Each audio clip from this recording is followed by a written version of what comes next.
नाही त्याला त्यांचं जगणं कठीण. तुम्ही तुमच्या सिक्युरिटीला भारताचं सैन्य युद्ध करून शौर्य पदक मिळवून आले अशा तऱ्हेने फिरतील का हे यथा लोक आम्हाला सांगा. अनेक अजेंड्यावरती अनेक विषय होते आणि आम्ही वारंवार अशा प्रकारच्या बैठका पार्लमेंट सुरू असताना इथे घेतो, नाहीतर आम्ही मुंबईत घेतो, बाहेर घेतो, यापुढे घेत राहू. आणि आम्ही अत्यंत रिलॅक्स होतो. आपण पाहिलं असेल अशा प्रसंगातून आम्ही वारंवार गेलेलो. आता त्यांना ज्या प्रसंगातून 100% अवघड नाही, त्यांना त्यांचं जगणं कठीण. बघू ना काय आता ही जी गद्दारीची जी कीड आहे ती आता कायम चिरडावी लागेल. हा बघा की हे तुम्ही मशाल चिन्हावर ठेवलं, मशाल, आणि तुम्ही उद्धव ठाकरे यांच्या चेहऱ्यावर निवडला, मोदींच्या नाही, देवेंद्रजीच्या नाही. हा तुम्ही या वेळेला पूर्णपणे मशाल चिन्हावर शिवसेना उद्धव बाळासाहेब ठाकरे या पक्षाच्या उमेदवारीवरती निवडून आलेला असताना तुम्ही जर अशा प्रकारे बेईमानी करत असाल तर तुम्ही तुमच्या आईच्या दुधाचा लिलाव केला.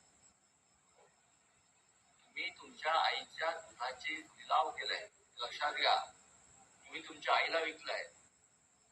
आणि मी तुम्हाला सांगतो ना, बघून घेऊ, हे सोपं नाही. या वेळेला सोपं नाही. तुम्ही तुमच्या सिक्युरिटीला भारताचं सैन्य आम्ही मरायला का. आताच अनेक ठिकाणी सिक्युरिटी वाढवली गेली, आंदोलन होत आहेत. काय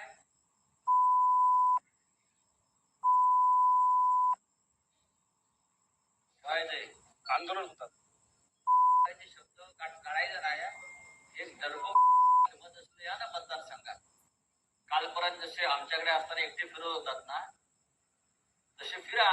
आता एकनाथ शिंदे त्यांना बॉडीगार्ड दिली, बरोबर आहे. मग त्यांना पुढे 2 पोलीसच्या गाड्या, मागे 2 पोलीसच्या गाड्या, आणि ते मिलिटरीच्या वेशांनी सीआरपीएफ लोक असतात ना ते वगैरे त्यांना देतील. आणि जणू काय युद्ध करून शौर्य पदक मिळवून आले अशा तऱ्हेने फिरतील.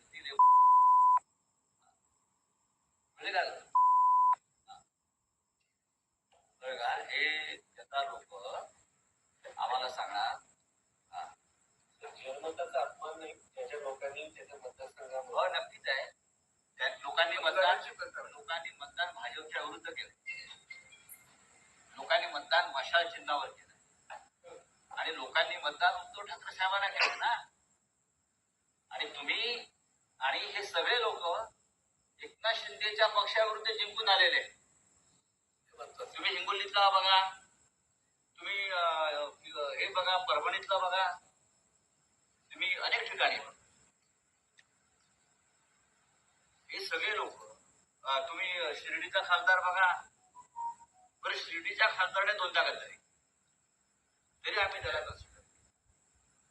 उद्धवजी खरं म्हणजे माझा विरोध होता काही लोकांना.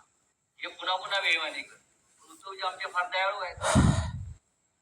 असा हे जे बदमाश लोक आहे त्यांना असं वाटतं की त्यांनी फार मोठा तीर मारलेला आहे. हा तीर त्यांचा आता पार्श्वभागाचा आहे. सर, कायदेशीर कारवाई केली जाणार यांच्यासाठी. आता अरुण सावंत साहेबांनी काय सांगितलं तुम्हाला? नाही का, म्हणजे लढाई कोर्टाची लढाई असं मला म्हणायचं. होईल असं, म्हणजे व्हायचं ते होईल. आता जनतेची लढाई. नाही, आता जनतेची लढाई.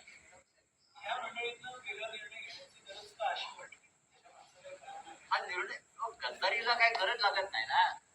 ज्याच्या रक्तामध्ये गद्दारी आहे, ज्याने 14 तारखेनंतर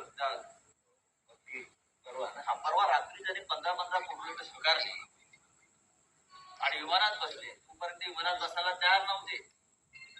3 ठिकाणी चार्टर विमान आली, पैसे पोचले. पैसे पोचल्याचा निरोप आले त्याच्या माणसाला 15 कोटी रुपये. जेव्हा हे विमानात बसले चार्टर सगळे स्पेशल एकदम, त्यांची रिक्षा फिरायची लायकी नव्हती. शिवसेनेनं काय दिलं, हे शिक्षकांना हे सायकल सोडू शकत नाही. यांना शिवसेनेनं इतकं मोठं केलं, दिल्ली दाखवली, पार्लमेंट दाखवलं, प्रतिष्ठा दिली, हा सगळं काही खोट्या शब्दात घेतात. तुम्हाला काय बोलायचं मग आम्ही? हा, हे तुम्ही का हरिश्चंद्राच्या अवतारात तुम्ही हरामखोरच आहात.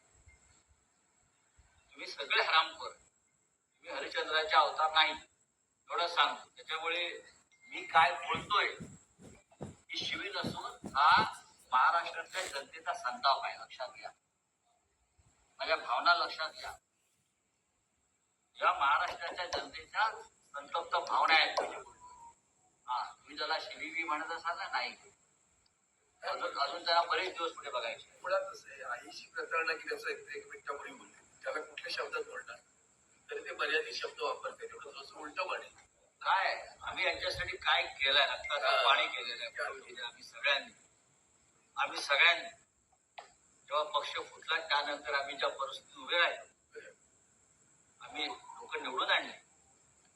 आणि हे हा अशा पद्धतीनं जर तुम्ही तुमच्या आईशी बेमानी करत असाल ना, तर लक्षात ठेवा, आम्ही मेलेल्या आईचं दूध प्यायलो नाही.